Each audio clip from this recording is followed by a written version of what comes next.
फैजाबाद जिले की एक रात की बात है। वहां के घाट रेलवे स्टेशन में कई सारे ऑटो ड्राइवर खड़े थे।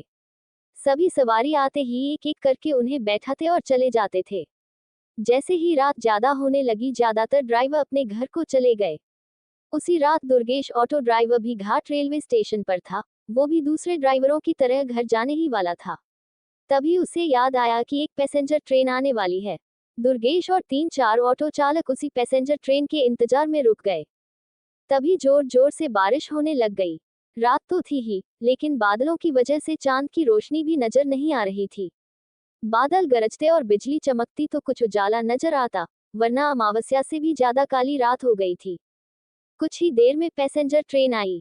दुर्गेश को ट्रेन से एक खूबसूरत सी लड़की उतरती हुई दिखी, जिसके कंधे पर एक बैग और हाथ में एक सूटकेस था। वो लड़की सीधे दुर्गेश के पास गई और कहने लगी कि मुझे रामपुर जाना है। दुर्गेश ने कहा कि अभी बहुत रात हो रही है, इसलिए 700 रुपये किराया लगेगा। अगर आप सुबह जाएंगी तो मैं 200 रुपये में ही छोड़ दूंगा। लड़की ने जवाब दिया, मुझे अभी जाना है, आप ले चलिए, मैं पैसे दे दूंगी। दुर्गेश ने कहा, मैडम आप पहले पैसे दे दीजिए, मैं आपको सही सलामत घर तक छोड़ दूंगा।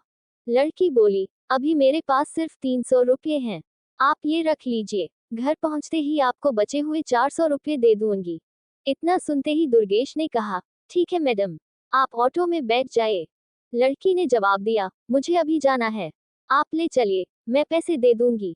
दुर्गेश ने कहा, मैडम आप पहले पैसे दे दीजिए, मैं आपको सही सलामत घर तक छोड़ दूंगा।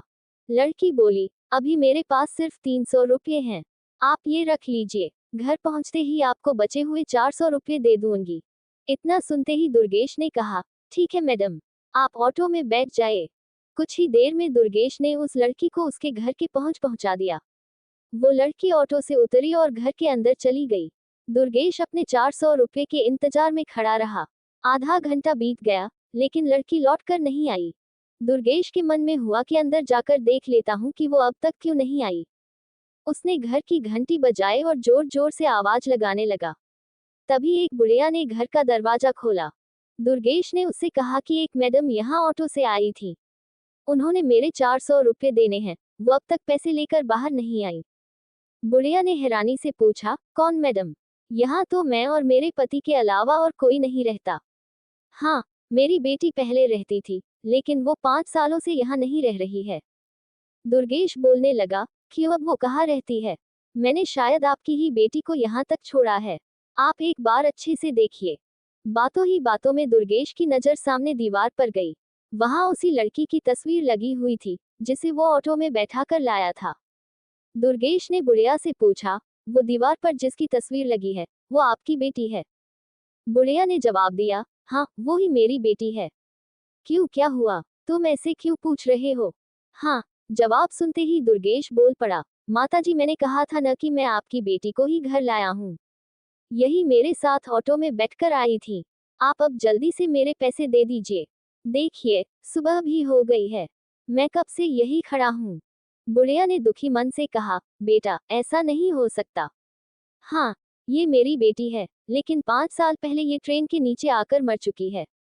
इसे तुम कैसे घर ला सकते हो? ये सुनते ही दुर्गेश के होश उड़ गए। वो तेजी से वहां से भागा।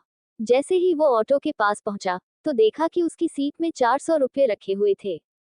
उसने वो पैसे भगवान के सामने रखे और मंत्र का जाप करते हुए आगे की ओर बढ़ गया। उसके मन में हुआ कि आज तो सवारी बैठाने और पैसेंजर ट्रेन के लालच में मेरी जान जाते जाते बची है। उस दिन से दुर्गेश ने रात को ऑटो चलाना ही बंद कर दिया। वो सिर्फ दिन के समय सवारी लाता व ले जाता और रात को घर में आराम से सोता है।